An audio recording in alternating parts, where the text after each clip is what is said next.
양육반을 시작하고 2년 만에 졸업하게 되었습니다. 엄밀하게 말하자면 2008년에 다른 교회에서 제자대학을 마치고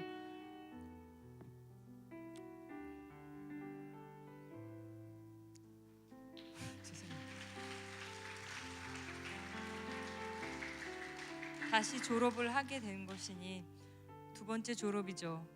구원의 감격교회를 처음 나올 때부터 저는 하나님의 예비하신 우연을 계속 볼 수가 있었습니다. 미아동으로 오게 되면서 좋은 교회를 찾게 해달라고 기도를 하고 인터넷에서 강북교회를 찾았는데 주일날 아침 아무리 찾아도 강북교회가 보이질 않아서 눈앞에 보이는 교회를 찾아 들어간 곳이 구원의 감격교회였고, 그곳에 제가 인터넷에서 본 목사님께서 설교를 하고 계신 것을 보고 너무 놀랐습니다. 또 양육반을 처음 듣던 날 제자대학이 제가 뜨겁게 제자훈련을 받았을 때 했던 프로그램과 같은 것이라서 또 한 번 놀랐습니다. 한편으로는 걱정이 되기도 했습니다. 제게는 제자대학이 은혜 받은 기억이 있는 것이기도 하지만 목회자로부터 상처를 받은 기억도 함께 있는 것이었거든요. 그런데 하나님은 참 선하십니다. 하나님은 제가 상처받은 그 기억을 없애시기 위해 이걸 다시 듣게 하셨다 싶습니다. 목사님께서 교재를 수정하시면서 예전 것과 비교하지 않아도 되는 새로운 제자 훈련이 되었기 때문입니다. 그러나 또 한편으로는 예전에 제자 훈련을 할 때와는 다른 저의 상황이 익숙하지가 않아 괴리감을 느끼기도 했습니다. 30대 팔팔했던 때에 제자 훈련을 하고 바로 삶에서 적용하고 선교여행을 가서 열정을 다했던 그때가 자꾸 떠올랐고, 이제는 그렇게 하지 못하는 나약함에 저를 자책하기도 했었습니다. 이런 저에게 하나님은 한결같이 기쁨으로 사역하시는 권사님들과 집사님들의 모습을 보여주셨고, 작은 실수나 연약함을 사랑으로 이해해 주시는 목사님들과 교육자님들과 사모님의 모습을 보여주셨습니다. 많이 배웠습니다. 제자대학 2학기를 마치고 저는 중고등부 교사가 되었습니다.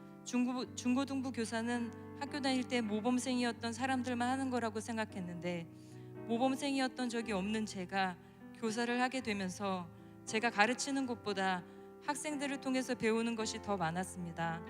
또한 하나님께서 다음 세대를 얼마나 사랑하는지도 알 수 있었습니다.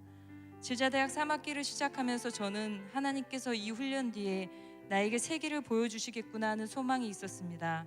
2008년 오래전 제자대학을 마친 뒤 저는 늘 하나님께 저의 사명을 묻고 있었거든요. 제자대학을 마치게 되었으니 하나님께서 길을 보여주시겠다는 게 아니라 이제 하나님께서 길을 보여주실 때가 되었으니 제자대학 3학기를 듣게 하시겠구나 하는 생각이 들었습니다. 그런 생각으로 수업을 들으니 매 순간이 너무 재밌고 행복했습니다. 이제 제자대학을 졸업하고 저는 단기간 해외 파견 봉사를 활동을 하고 떠납니다 까지가 제가 쓴 간증이었는데요. 스스로 제가 파견을 나가게 될 줄 알았는데 제가 서류를 누락하는 바람에 수술은 했지만 가지 못하게 되었습니다. 하나님의 계획은 제 건강 회복이었나 봅니다. 해외 파견을 위해서 신체 검사를 하던 중 담석이 발견돼서 제가 그 수술을 하게 되었거든요. 하지만 저는 하나님의 확실한 길을 보았습니다. 그 시간이 미뤄졌더라도 저를 하나님의 계획대로 이끌어 가실 것을 믿습니다. 우연이 없으시고 완벽하신 하나님을 믿습니다.